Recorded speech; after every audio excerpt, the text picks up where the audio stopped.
את הזוועות שמחוללת ישראל בעזה אי אפשר לנתק משנות הטרור המתנחבלי בגדה.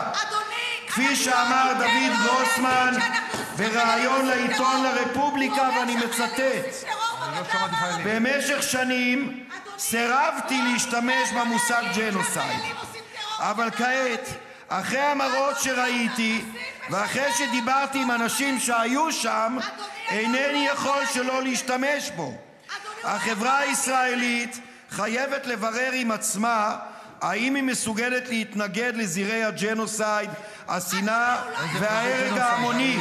סליחה, אני אומר לך כבר כמה פעמים פה. זה ציטוט. זה לא ציטוט, זה המצאה.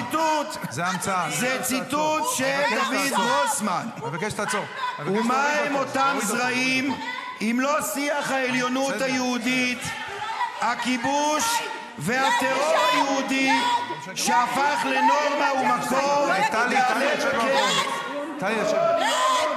אדוני היו"ר, הוא חייב לרדת. אילו היה גרוסמן, הנה. טלי, לשבת במקום, את בקריאה ראשונה.